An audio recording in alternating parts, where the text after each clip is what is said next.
ಹೇಳಿದ್ರು ನಟನ ಮತ್ತು ನಿರ್ದೇಶಕನ ಮತ್ತು ನಿರ್ಮಾಪಕರ ಮೊದಲನೇ ಸಿನಿಮಾ ಅಂತ. ಅದು ನಂಬರಲ್ಲಿ ಹೌದು ಫಸ್ಟ್ ಸಿನಿಮಾ ಅಂತ. ಬಟ್ ನಮಗೆ ಪ್ರತಿ ಕೆಲಸನೂ ಹೊಸದು ಮತ್ತು ಆಗ್ತಾನೆ ಶುರು ಆಗುತ್ತೆ. ಹಾಗಾಗಿ ನಮಗೆ ಎಲ್ಲ ಅನುಭವನೂ ಫ್ರೆಶ್ ಆಗಿ ಆಗ್ತಿರುತ್ತೆ.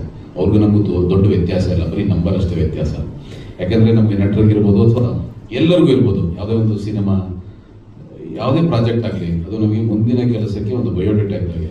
ಸರ್ ನಾವು ಈ ಸಿನಿಮಾದಲ್ಲಿ ನೋಡಿ ಸರ್ ಈಗ ಮಾಡಿದ್ದೀವಿ, ನಮ್ಗೆ ಚಾನ್ಸ್ ಕೊಡಿ ಅಂತ ಕೇಳೋಕ್ಕೋ, ಅಥವಾ ಅವರೇ ನಮ್ಮನ್ನು ನೋಡಿ ಆ ಸಿನಿಮಾದಲ್ಲಿ ಚೆನ್ನಾಗಿ ಮಾಡಿದ್ದಾರೆ ಅಂತ ಹೇಳಿ ಚಾನ್ಸ್ ಕೊಡೋಕ್ಕೋ ಒಂದು ಸರ್ಟಿಫಿಕೇಟ್ ಇದೆ. ಹಾಗಾಗಿ ನಮ್ಗೆ ಆ ಭಯ ಯಾವಾಗಲೂ ಇರುತ್ತೆ, ಹಾಗೆ ಒಂದು ಜವಾಬ್ದಾರಿ ಕೂಡ ಇರುತ್ತೆ. ಓಕೆ, ಮುಕುಂದ್ ರಾಮಸ್ವಾಮಿ ಹೊಸದಾಗಿ ನಾಯಕ ನಟ ಪರಿಚಯ ಆಗ್ತದೆ ಕನ್ನಡ ಜಗತ್ತಿಗೆ. ವೆಲ್ಕಮ್ ಮುಕುಂದ್, ಒಳ್ಳೆಯದಾಗಲಿ ನಿಮಗೆ. ಆ್ಯಂಡ್ ಕೃತ್ವಿಕ್, ನಾನು ಹೊಯ್ಸಳ ಸಿನಿಮಾದಲ್ಲಿ ಅವರು ಅಸೋಸಿಯೇಟ್ ಆಗಿ ಕೆಲಸ ಮಾಡಿದ್ರು, ಅದ್ರ ಜೊತೆ ಕೆಲಸ ಮಾಡಿದ್ದೆ. ಫಸ್ಟ್ ಟೈಮ್ ನಿರ್ದೇಶನ ಮಾಡ್ತಾ ಇದ್ದಾರೆ, ಅವ್ರಿಗೂ ಕೂಡ ಒಳ್ಳೆಯದಾಗಲಿ. ನಮ್ಮ Manjunath sir first time cinema produce ಮಾಡಿದ್ದೀರಿ, ಒಳ್ಳೆಯದಾಗಲಿ ನಿಮಗೆ. ಇನ್ನೂ 100 ಚಿತ್ರಗಳು ಬರಲಿ, ಅದರಲ್ಲಿ ಅಟ್ಲೀಸ್ಟ್ 90 ಸಿನಿಮಾದಲ್ಲಿ ನಂಗೊಂದು ಆ್ಯಕ್ಟ್ ಮಾಡೋಕ್ಕೆ ಚಾನ್ಸ್ ಸಿಗಲಿ. ಆ್ಯಂಡ್ ಸಿನಿಮಾ ಬಗ್ಗೆ ಈಗಲೇ ಹೇಳೋದು ಬೇಡ, ಇನ್ನೂ ಸುಮಾರು ಹಾದಿಯನ್ನು ಸವಿಸೋದಿದೆ. ಇನ್ನೂ ಒಂದು 15 ದಿವಸದಾದ್ಮೇಲೆ ಇನ್ನೊಂದು ಅಚ್ಚರಿ ಬರುತ್ತೆ, ಇನ್ನೊಂದು 30 ದಿವಸ ಆದಮೇಲೆ ಇನ್ನೊಂದು ಅಚ್ಚರಿ ಬರುತ್ತೆ. ಬಟ್ ಒಂದು ಸುಮ್ಮನೆ ಸೂಕ್ಷ್ಮವಾಗಿ ಹೇಳಬೇಕು ಅಂತ ಹೇಳಿದ್ರೆ, ಈ ದಿಲ್ವಾಲೆ ದುಲ್ಹನಿಯಾ ಲೇ ಜಾಯೇಂಗೆಯಲ್ಲಿ ಅನುಪಮ್ ಖೇರ್ ಶಾರುಖ್ ಖಾನ್ ಒಂದು ಒಳ್ಳೆ ಒಂದು ಮಾತು ಹೇಳ್ತಾನೆ, ಮೊಹಬ್ಬತ್ ಕಾ ನಾಮ್ ಕಲ್ಬಿ ಮೊಹಬ್ಬತ್ ಬೇಟಾ ಆಜ್ ಬಿ ಹೇ ಅವ್ರ ಕಲ್ಬಿ ಮೊಹಬ್ಬತ್ ಬಿ रहेगा ಅಂತ. ಸೊ ಈ ಲವ್ ಅನ್ನೋ ಒಂದು ಕಾನ್ಸೆಪ್ಟ್ ಇದೆಯಲ್ಲ, ಇದು ಯಾವತ್ತೂ ಸಾಯದೇ ಇರೋಂಥ ಒಂದು ಕಾನ್ಸೆಪ್ಟ್. ಅಂದರೆ ಎಷ್ಟೇ ಫೈಟಿಂಗ್ ಸಿನಿಮಾಗಳು ಬರಲಿ ಅಥವಾ ಏನೇ ಒಂದು ಸಸ್ಪೆನ್ಸ್ ಸಿನಿಮಾಗಳು ಬರಲಿ, ಇದು ಮಾತ್ರ ಶಾಶ್ವತವಾಗಿರುತ್ತೆ. ಟೀಸರ್ ನೋಡಿ ನನಗೆ ತುಂಬ ಖುಷಿ ಆಯಿತು. ಪೃಥ್ವಿ ತುಂಬ ಚೆನ್ನಾಗಿ, ನಾನು Mukund you look so nice, 3 ಶೇಡ್ಸಲ್ಲಿ ವೆರಿ ಗುಡ್. ಇದು ಹೊಸೊಬ್ರ ತಂಡ, ಬಟ್ ನನಗೆ ಶೂಟಿಂಗ್ ಕೆಲಸ ಮಾಡ್ತಿರ್ಬೇಕಾದ್ರೆ ಹೊಸೊಬ್ರ ಅಂತ ಅನಿಸ್ಲೇ ಇಲ್ಲ. ಅಷ್ಟು ಚೆನ್ನಾಗಿ ನಮಗೆ ಪೃಥ್ವಿ ಡೈರೆಕ್ಷನ್ ಮಾಡ್ತಿದ್ರು. ಇನ್ ಎವ್ರಿಥಿಂಗ್, ಪ್ರೊಡಕ್ಷನ್ ವೈಸು ಅಷ್ಟೇ. ಮಂಜುನಾಥ್, ಥ್ಯಾಂಕ್ ಯು ಸರ್, ತುಂಬ ಚೆನ್ನಾಗಿದೆ ಪ್ರೊಡಕ್ಷನ್ ಹೌಸು. ಒಳ್ಳೇದಾಗಲಿ ಅಂತ ನಾನು ಹಾರೈಸ್ತೇನೆ. ಇದರಲ್ಲಿ ನನ್ನ ಪಾತ್ರ ಬಗ್ಗೆ ಹೇಳಬೇಕು ಅಂದರೆ, ನನ್ನ ಮಗಳ ಸ್ಥಾನನ ನಮ್ಮ ಮುಕುಂದ್ ಮಗನಾಗಿ ತುಂಬ್ತಾನೆ. ತುಂಬ ಚೆನ್ನಾಗಿದೆ. ಇದರಲ್ಲಿ ನಾನು ಕ್ರಿಶ್ಚಿಯನ್ ಪಾತ್ರ ಫಸ್ಟ್ ಟೈಮ್ ಮಾಡಿರೋದು ಕ್ರಿಶ್ಚಿಯನ್ ಆಗಿ. ಥ್ಯಾಂಕ್ ಯು ವಿತ್ ಒಂದು ಕ್ರಿಶ್ಚಿಯನ್ ಪಾತ್ರ ಕೊಟ್ಟೋದಕ್ಕೆ ಪೃಥ್ವಿಗೆ. ಮುಕುಂದ್ ಬಗ್ಗೆ ಹೇಳಬೇಕು ಅಂದರೆ, has to be very grateful to his father. ಅವ್ರ ಅಪ್ಪ ನಮ್ಮ ಮನೆಗೆ ಬಂದಾಗ ಮನೆ ನಾನು ಲಾಂಚ್ ಮಾಡ್ತಾ ಇದ್ದೀವಿ ಅಂತ ಹೇಳಿದಾಗ ತುಂಬ ಖುಷಿ ಆಯಿತು. ಯೂಶಲಿ ಅಪ್ಪಂದಿರೋ ಮಕ್ಕಳ ಬಗ್ಗೆ ತುಂಬ ಕನಸು ಕಂಡಿರ್ತಾರೆ. ಸೊ ಆ ಒಂದು ಅವ್ರ ಕನಸನ್ನ ಬದಗಿಟ್ಟು ಮಗನ ಕನಸನ್ನ ನನಸು ಮಾಡೋಕ್ಕೆ ಕೊಟ್ಟಿದ್ದಾರೆ. ಒಳ್ಳೇದಾಗಲಿ ಅಂತ ನಾನು ಹಾರೈಸ್ತೀನಿ. ತುಂಬ ಒಳ್ಳೆಯ ಜನ ಆ್ಯಕ್ಚುಲಿ. ಮೇಡಮ್ ನೀವು ಅಷ್ಟೇ.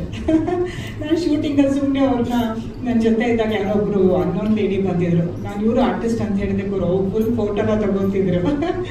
ಹಂಗೆ ಒಂಥರ ಸ್ವೀಟ್ ಮೆಮೊರೀಸ್.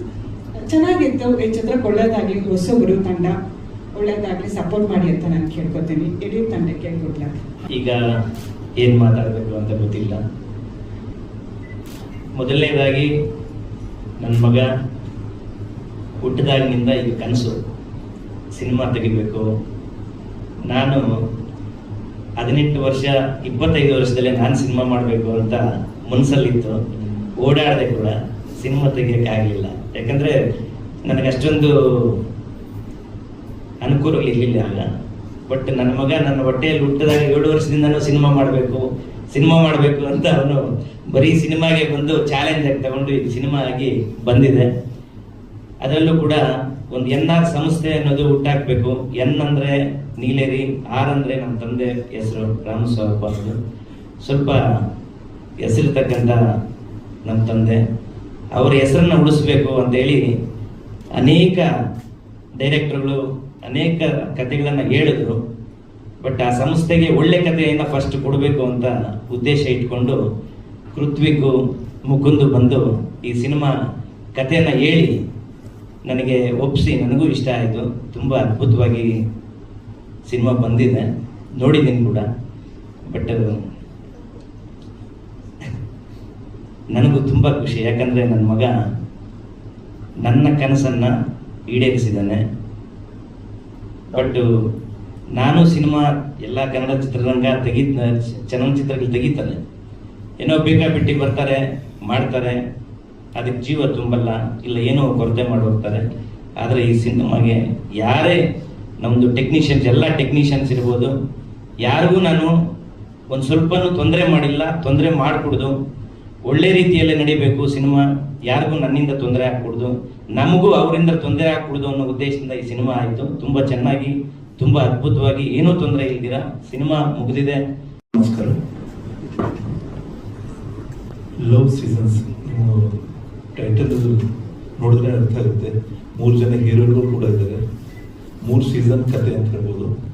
ಇದೊಂದು ಲವ್ ಸ್ಟೋರಿ ಜೊತೆಲಿ ಸೋಷಿಯಲ್ ಡ್ರಾಮಾ ಇದೊಂದು ಸಿನಿಮಾ. ಒಳ್ಳೆ ಎಂಟರ್ಟೈನ್ಮೆಂಟ್ ಇದೆ ಸಿನಿಮಾದಲ್ಲಿ. ಎಲ್ಲಕ್ಕಿಂತ ವಿಶೇಷವಾಗಿ ಹೇಳ್ಬೇಕಂದ್ರೆ ಕೃತಿಕ್ ಡೈರೆಕ್ಟರ್ ತುಂಬ ಪ್ಯಾಷನೇಟ್ ಹುಡುಗ. ಜೊತೆಲಿ ನೋಡಿದ್ರೆ ಏನೋ ಕಾಲೇಜ್ದು ಇನ್ನೂ ಕಂಪ್ಲೀಟ್ ಆಗಿದ್ದಾರೆ, ಕಾಲೇಜ್ನಲ್ಲಿ ಇರಬೇಕು ಅನ್ನೋ ಥರ ಒಂದು ಬಾಡಿ ಲ್ಯಾಂಗ್ವೇಜ್ ಇದೆ ಅವ್ರದ್ದು. ಬಟ್ ತುಂಬ ಮೆಚ್ಯೂರ್ ಆಗಿದ್ದಾರೆ. ಸಿನಿಮಾ ವಿಷಯದಲ್ಲಿ ಬಂದಾಗ ಸುಮಾರು ಸಿನಿಮಾಗಳಲ್ಲಿ ಕೆಲಸನೂ ಮಾಡಿದ್ದಾರೆ ದೊಡ್ಡ ದೊಡ್ಡ ಬ್ಯಾನರ್ಗಳಲ್ಲಿ. ತುಂಬ ಅಂದರೆ ನೀವು ಯೋಚನೆ ಬುದ್ಧಿವಂತಿಕೆಯಿಂದ ತುಂಬ ಮೆಚ್ಯೂರ್ ಆಗಿದ್ದಾರೆ ಡೈರೆಕ್ಟರ್. ಮತ್ತೆ ಸ್ಪೆಷಲ್ ಆಗಿ ಹೇಳ್ಬೇಕಂದ್ರೆ ನಮ್ಮದು ಮಂಜುನಾಥ್ ಸರ್ ಬಗ್ಗೆ ನಾನೊಂದು ಆಲ್ಮೋಸ್ಟ್ 50 ಸಿನಿಮಾ ಆಗ್ತಾ ಬಂತು. One of the best producer sir Manjunath sir ಅಂದ್ರೆ ನನ್ನ ಕ್ಯಾರಿಯರಲ್ಲಿ 50 ಪ್ರೊಡ್ಯೂಸರ್ಗಳಲ್ಲಿ ನೋಡೋದ್ರಲ್ಲಿ one of the few of the best ಪ್ರೊಡ್ಯೂಸರ್ಗಳಲ್ಲಿ ಒಬ್ಬರು. ನಮ್ದು ಏನೇ ಕೆಲಸ ಇದ್ರು ಫಸ್ಟ್ ಸ್ಟಾರ್ಟಿಂಗ್ ಏನೈತೆ ಅಡ್ವಾನ್ಸ್ ಕೊಟ್ಟರು ನಮಗೆ. ಆಂಧ್ರ ಕಂಪೋಸಿಷನ್ ಶುರು ಮಾಡಿದ್ವಿ. ಪೇಮೆಂಟ್ಗಳು ನಾ ಕೇಳೋಕ್ಕಿಂತ ಮುಂಚೆ ಕೊಟ್ಟರು. ಆನಂತರ ರೀರೇಕಡಿಂಗ್ ವಿಷಯ ಬಂತು. ಸರ್ ಯಾವಾಗ ಶುರು ಮಾಡ್ತಿದ್ದಾರೆ? ಶುರು ಮಾಡ್ತೀವಿ ಸರ್ ಇನ್ನೊಂದು ವಾರ. ಡೈರೆಕ್ಟರ್ ಸ್ವಲ್ಪ ಕರೆಕ್ಷನ್ಸ್ ಇದೆ ಅಂತ ಹೇಳ್ತಾರೆ, ಸ್ವಲ್ಪ ಎಡಿಟಿಂಗ್ ವರ್ಕ್ ಇದೆ, ಮತ್ತೆ ಪೇಮೆಂಟ್ ತೊಗೊಂಡು ಹೋಗ್ಬಿಡಿ ಸರ್ ಅಂದರು. ಸರ್ ಕೆಲಸ ಶುರು ಆಗಲಿ ತೊಗೊಳ್ತೀನಿ, ನಾನು ಡೇಟ್ ಫಿಕ್ಸ್ ಆಗಲಿ, ಇನ್ನೂ ಪ್ರೋಗ್ರಾಮ್ಗಳೆಲ್ಲ ಹೈಕ್ ಮಾಡಬೇಕು. ಈ ಟೈಟಲ್ ನೋಡ್ತಾ ಇದ್ದಾಗ ನನಗೆ ಜೈನ್ ಸರ್ ಒಂದು ಹಾಡು ನೆನಪಾಗುತ್ತೆ. ಮಿಂಚಾಗಿ ನೀನು ಬರಲು ನಿಂತಲ್ಲಿಯೇ ಮಳೆಗಾಲ, ಬೆಚ್ಚಗೆ ನೀ ಜೊತೆಗಿರಲು ಕೂತಲ್ಲಿಯೇ ಚಳಿಗಾಲ, ವಿರಹದ ಬೇಗೆ ಸುಡಲು ಎದೆಯಲ್ಲಿ ಬೇಸಿಗೆ ಕಾಲ ಅಂತ. ಸೊ ಬರೀ ಪ್ರೀತಿಯಲ್ಲಿ ಮಾತ್ರ ಅಲ್ಲ, ನಮ್ಮ ಲೈಫಲ್ಲೂ ಹಾಗೆ ಪೇಮೆಂಟ್ ಬಂದಾಗ ಮಳೆಗಾಲ ಬಂತು ಅನ್ಸುತ್ತೆ, ಪೇಮೆಂಟ್ ಖರ್ಚು ಮಾಡ್ತಾ ಮಾಡ್ತಾ ಬೆಚ್ಚಗಿರುತ್ತೆ ಹೊಟ್ಟೆ, ಆವಾಗ ಚಳಿಗಾಲ ಅನ್ಸುತ್ತೆ, ಅದೇ ಅಕೌಂಟ್ ಖಾಲಿ ಆದಾಗ ಬೇಸಿಗೆಗಾಲ ಅನ್ಸುತ್ತೆ. ಸೊ ಪ್ರತಿಯೊಂದು ಹಂತದಲ್ಲೂ ನಾವು ಈ 3 ಕಾಲಗಳನ್ನ ನಾವು ಏನು ಭೌತಿಕವಾಗಿ 3 ಕಾಲಗಳನ್ನ ನೋಡ್ತೀವಿ, ಅದನ್ನು ಮೀರಿ ನಮ್ಮ ಇದರಲ್ಲೂ ಅಷ್ಟೇ ನಮ್ಮ ಮೂಡ್ ಒಂದೊಂದ್ಸತಿ ಖುಷಿಯಾಗಿದ್ದಾಗ ಮಳೆಗಾಲ ಅನ್ಸುತ್ತೆ. ಎಸ್ಪೆಷಲಿ ಮನೆಯಲ್ಲಿ ಗಂಡ ಹೆಂಡತಿ ಜಗಳ ಮಾಡ್ಕೊಂಡಾಗ ಇದು ಬೇಸಿಗೆಗಾಲ ಅನ್ಸ್ಬಿಡುತ್ತೆ, ಅದೇ ಹೆಂಡತಿ ನಗ್ನಗ್ತಾ ಇದ್ದಾಗ ಮಳೆಗಾಲ ಅನ್ಸುತ್ತೆ. ಸೊ ಈ ತರದ ಪ್ರತಿಯೊಂದು ಹಂತದಲ್ಲೂ ಕೂಡ ನಮ್ಮೊಳಗೆ ಸೀಸನ್ಸ್ಗಳು ಇದ್ದೇ ಇರುತ್ತೆ. ಸೊ ಆ ರೀತಿ ಯಾವುದೋ ಒಂದು ವಿಶೇಷವಾದ ಪ್ರಯತ್ನವನ್ನ ಈ ಕಥೆಯಲ್ಲಿ ಮಾಡಿದ್ದಾರೆ ಅಂತ ಅನ್ಸುತ್ತೆ ನನಗೆ ಕೃತಿಕ್ ಅವರು. ಸೊ ನಾನು ಇದಕ್ಕಿಂತ ಮುಂಚೆನೆ ಅವ್ರಿಗೆ ಈ ಸಿನಿಮಾಕ್ಕಿಂತ ಮುಂಚೆನೆ ನನಗೆ ಪರಿಚಯ ಅವರು, ನಾವೆಲ್ಲ ಮೆಸೇಜಲ್ಲೆಲ್ಲ ಮಾತಾಡ್ತಾ ಇದ್ದೀವಿ. ಸೊ ಒಬ್ಬ ನಿರ್ದೇಶಕ ಸಿನಿಮಾ ಗೆಲ್ಲೋದಕ್ಕಿಂತ ಮುಂಚೆ ನನ್ನ ಪ್ರಕಾರ ಅವನು ನಿರ್ಮಾಪಕರ ಮನಸ್ಸನ್ನ ಗೆಲ್ತಾನೆ ನೋಡಿ, ಅದು ತುಂಬಾ ದೊಡ್ಡ ಗೆಲುವು ಅಂತ ಭಾವಿಸ್ತೀನಿ. ಯಾಕಂದ್ರೆ ನಾನು ಇಷ್ಟೊಂದು ಸಿನಿಮಾಗಳೆಲ್ಲ ಕೆಲಸ ಮಾಡ್ತಾ ಇರ್ತೀವಿ, ಅವಾಗ ಸಿನಿಮಾ ನಿರ್ದೇಶಕರು ಮತ್ತು ನಿರ್ಮಾಪಕರ ಸಂಬಂಧ ಸಿನಿಮಾ ಆರಂಭದಲ್ಲಿ ಹೇಗಿರುತ್ತೆ ಅದು ಅದೇ ರೀತಿ ಅಂತಿಮದಲ್ಲಿ ತುಂಬಾ ಕಡಿಮೆ. ಬಟ್ ನಿರ್ಮಾಪಕರು ಬಂದು ನಿಂತ್ಕೊಂಡು ವೇದಿಕೆ ಮೇಲೆ ಹೇಳ್ತಾರೆ, ಕಾರ್ತಿಕ್ ತುಂಬಾ ನಿಷ್ಠಾವಂತ ಹುಡುಗ ಅಂತ, ಅವನು ತುಂಬಾ ಇಷ್ಟ ಅಂತ ಈ ಹಂತದಲ್ಲೂ ಹೇಳ್ತಾರೆ ಅಂದ್ರೆ ಅದು ಅವರಲ್ಲಿರುವ ಒಂದು ಪ್ರಾಮಾಣಿಕತೆ, ಅವ್ರ ಕೆಲಸಕ್ಕೆ ತೋರಿಸಿದಂತ ಒಂದು ಶ್ರದ್ಧೆ, ಹಾಗೂ ಅವರು ಸಿನಿಮಾ ಮೇಲೆ ಇಟ್ಟಂತ ಒಂದು ಸಿನಿಮಾ ಪ್ರೀತಿ. ಸೊ ಆ ವಿಚಾರದಲ್ಲಿ ನೀವು ಗೆದ್ದಿದ್ದೀರಾ. ಸಿನಿಮಾ ಕೂಡ ದೊಡ್ಡ ಮಟ್ಟದ ಯಶಸ್ಸನ್ನ ಕೊಡ್ಲಿ, ಕನ್ನಡ ಚಿತ್ರರಂಗಕ್ಕೆ ಒಬ್ಬ ಒಳ್ಳೆಯ ನಿರ್ದೇಶಕರನ್ನ ಕೊಡ್ಲಿ ಅಂತ ನಾನು ಆಶಿಸ್ತೀನಿ. ಮೊದಲಿಗೆ ನಿಮ್ಮೆಲ್ರಿಗೂ ವೆಲ್ಕಮ್. ನೀವೆಲ್ಲರೂ ಬಂದಿದ್ದು ಹೆಚ್ಚು ಖುಷಿ ಇದೆ. ನಿಮ್ಮ ಪ್ರೀಶಿಯಸ್ ಟೈಮ್ ನಮಗೆ ಕೊಟ್ಟಿರೋದು ಬಹಳ ಖುಷಿ ಇದೆ. Thank you so much. ಮೊದಲಿಗೆ ನನ್ನ ಮಾತುಗಳನ್ನ ನಮ್ಮ ಡೈರೆಕ್ಟರ್ ಮೂಲಕ ನಾನು ಹೇಳಕ್ಕೆ ಇಷ್ಟಪಡ್ತೀನಿ. ನಾನು ಇವ್ರನ್ನ ಆಲ್ಮೋಸ್ಟ್ ಒಂದು 3 to 4 years ಇಂದ ನೋಡ್ತಿದ್ದೀನಿ. ಬಹಳ ಕಷ್ಟಪಟ್ಟಿದ್ದಾರೆ.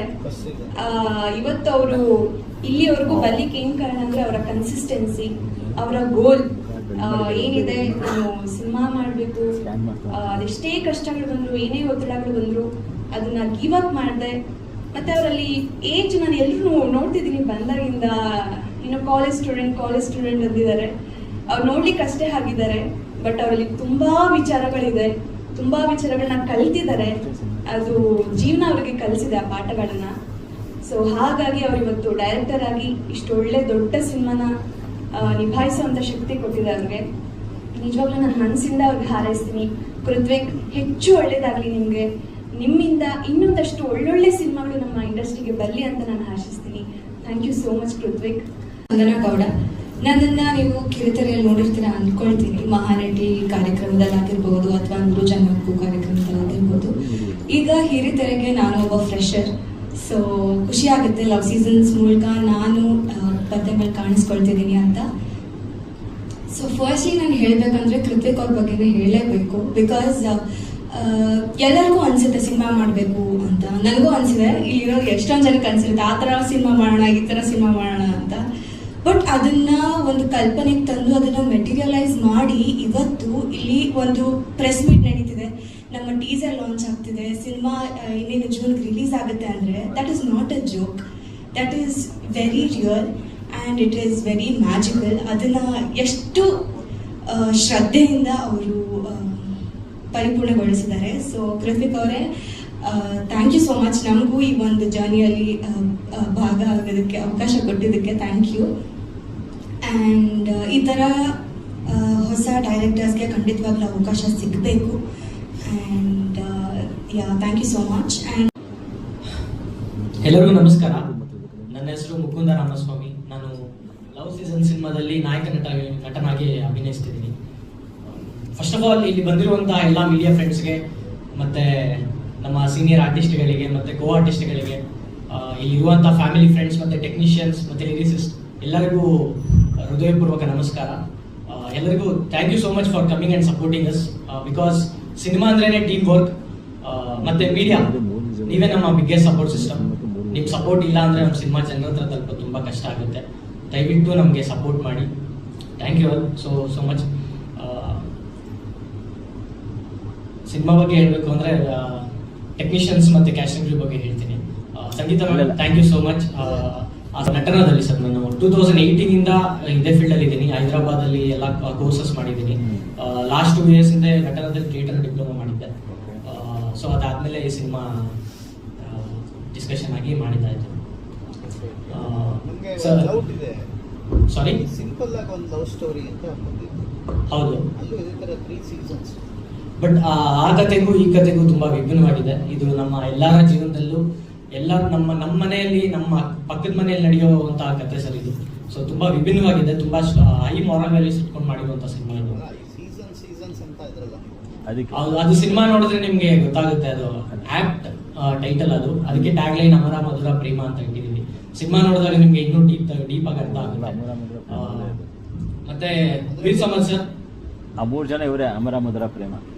ಇಲ್ಲ ಸರ್, ಅದು ನಿಮ್ಮ ಸಿನಿಮಾ ನೋಡಿದ್ರೆ ಅದು ಅರ್ಥ ಆಗುತ್ತೆ. ಟ್ಯಾಗ್ ಲೈನ್ ಓವರ್ ಆಲ್ ಕಾನ್ಸೆಪ್ಟ್ಗೆ ನಾವು ಆ ಟೈಟಲ್ ಇಟ್ಟಿದ್ದೀವಿ.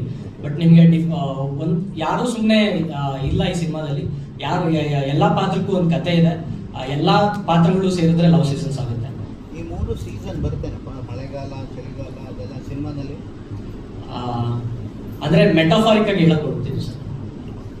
ನಮಸ್ಕಾರ. ತುಂಬಾ ಮಾತಾಡ್ಬೇಕು ಅಂತ ಅನ್ಕೊಂಡಿದ್ದೆ, ಆದ್ರೆ ಗೊತ್ತಾಗಿದೆ ನಿಮ್ಗೆ ಸಮಯದ ಅಭಾವ ಇದೆ ಅಂತ. ನಿಮಗಿಂತ ಹೆಚ್ಚಾಗಿ ನನಗೆ ಹೇಗಾಗಿದೆ ಹೇಳ. ಸೊ ಒಂದು ಲವ್ ಸಬ್ಜೆಕ್ಟ್ ಮಾಡಿರೋದ್ರಿಂದ ಇದನ್ನ ನಾನೊಂದು ಪರ್ಸನಲ್ ಒಪಿನಿಯನ್ ಹಂಚ್ಕೊಂತೀನಿ. 2017ರಲ್ಲಿ ನಾನೊಂದು ಹುಡುಗಿನ ಇಷ್ಟಪಟ್ಟಿದ್ದೆ. ಆ ಹುಡುಗಿ ಪ್ರಪೋಸ್ ಮಾಡೋದಕ್ಕೆ ಅಂತ ಇಷ್ಟುದ್ದ ಕವನ, ಕವಿತೆ, ಏನೇನೋ ಒಂದು ಪೇಜೆಲ್ಲ ಬರ್ಕೊಂಡು ಹೋಗಿದ್ದೆ. ಹೋಗಿ ಹೇಳೋಣ ಅನ್ನೋ ವರ್ಷದಲ್ಲಿ ಕಣ್ಮುಂದೆ ಬರ್ತಿದ್ದಂಗೆ ಎಲ್ಲ ಹೊರಟೋದೆ. ಇವತ್ತು ಹಂಗೆ ಆಗ್ಬಿಟ್ಟಿದೆ. ಒಂದು 10 ಪಟ್ಟಿಗಳು ಮಾಡ್ಕೊಂಡ್ ಬಂದಿದ್ದೆ. ನಮ್ ಸಿನಿಮಾ ಬಗ್ಗೆ ಮಾತಾಡ್ಬೇಕು, ಮೀಡಿಯಾದವ್ರಿಗೆ ಒಳ್ಳೆ ಕಂಟೆಂಟ್ ಕೊಡ್ಬೇಕು, ನಮ್ ಸಿನಿಮಾ ಬಗ್ಗೆ ಚೆನ್ನಾಗಿ ಅವ್ರು ಪಬ್ಲಿಸೈಸ್ ಮಾಡ್ಲಿ ಅಂತ ಹೇಳಿ ಮಾತಾಡ್ಕೊಂಡ್ ಬಂದಿದ್ದೆ.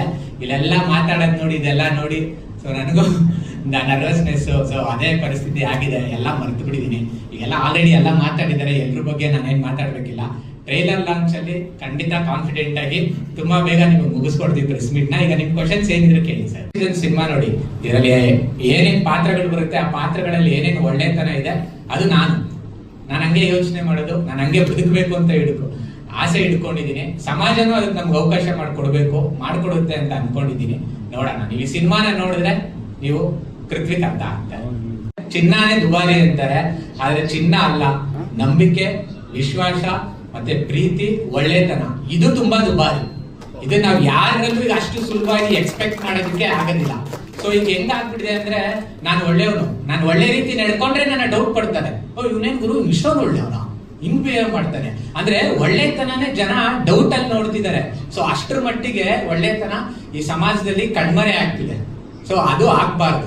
ಸೊ ಇಲ್ಲಿ ಅದಾದ್ಮೇಲೆ ಈ ಲವ್ ಟುಡೇ ಮತ್ತೆ ಲವ್ ಮಾಕ್ಟೇಲ್, ಏನು ಆ ಲವ್ ಹೆಡ್ಡಿಂಗ್ ಇಟ್ಕೊಂಡು ಒಂದಷ್ಟು ಸಿನಿಮಾಗಳು ಬಂದಿದೆ. ಅದಕ್ಕಿಂತ ಒಂದು ವಿಭಿನ್ನವಾಗಿರುವಂತದ್ದು ನಮ್ ಸಿನಿಮಾ. ಈಗೇನ್ ಪುಟ್ಟಣ್ಣ ಕಣಗಾಲ್ ಅವರು, ಸಿದ್ಲಿಂಗಯ್ಯ ಅವರು, ಅವರೆಲ್ಲ ಒಂದು ಮಾನವೀಯ ಮೌಲ್ಯಗಳನ್ನ ಇಟ್ಕೊಂಡು ಒಂದಷ್ಟು ಮತ್ತೆ ಸೋಷಿಯಲ್ ಮೆಸೇಜ್ಗಳನ್ನ ಇಟ್ಕೊಂಡು ಬರೋದು. ಇದನ್ನೆಲ್ಲ ನೋಡಿದಾಗ ನಮಗೂ ಅನಿಸ್ತಿತ್ತು ಇವಾಗಿನ ಪರಿಸ್ಥಿತಿಯಲ್ಲಿ ಇವಾಗಿನ ಜನರೇಷನ್ ಅಲ್ಲಿ ಆ ತರದೊಂದಷ್ಟು ಸಿನಿಮಾಗಳು ಅಂಶಗಳು ಹಿಡ್ಕೊಂಡು ಬರ್ತಾರೆ, ತುಂಬಾ ಕಡಿಮೆ ಆಗಿರೋದ್ರಿಂದ ಅದನ್ನ ಮನಸ್ಸಲ್ಲಿ ಹಿಡ್ಕೊಂಡು ನಾನು ಒಂದಷ್ಟು ದೃಶ್ಯಗಳನ್ನಾಗಿರ್ಬೋದು, ಒಂದಷ್ಟು ಪಾತ್ರಗಳನ್ನಾಗಿರ್ಬೋದು ಬರ್ದಿದ್ದೀನಿ. ಖಂಡಿತ ತುಂಬಾ ಹೈ ಅಂದ್ರೆ ಹೈ ಮಾರಲ್ ವ್ಯಾಲ್ಯೂಸ್ ಇರೋದು, ಯಾರು ಹೇಳಂಗೆ ಇಲ್ಲ ಅವಾಗ ಬರ್ತಿತ್ತು ಇವಾಗ ಬರ್ತಿಲ್ಲ ಅಂತ. ಖಂಡಿತ ನಿಮ್ಮೆಲ್ರಿಗೂ ಅದು ಇಷ್ಟ ಆಗುತ್ತೆ. ಸೊ ಕೊನೆಯದಾಗ ಒಂದು ಮಾತು ಹೇಳ್ಬೇಕು ಅಂದ್ರೆ, ಬದುಕಲ್ಲಿ ವ್ಯಕ್ತಿ ಕಳ್ಕೊತೀವಿ, ವಸ್ತುಗಳನ್ನ ಕಳ್ಕೊತೀವಿ, ಬಟ್ ಬದುಕನ್ನ ಬದುಕೋದಿದೆಯಲ್ಲ ಅದನ್ನ ಯಾರು ಕಳ್ಕೋಬಾರ್ದು. ಸೊ ಅದು ಸಾಕ್ತಾನೆ ಇರ್ಬೇಕು. ಈಗ ಇಷ್ಟು ಏನ್ ಹೇಳಿದೀನಿ ಅಷ್ಟು ಎಲಿಮೆಂಟ್ಸ್ಗಳು ಈ ಸಿನಿಮಾಲಿದೆ ಸರ್.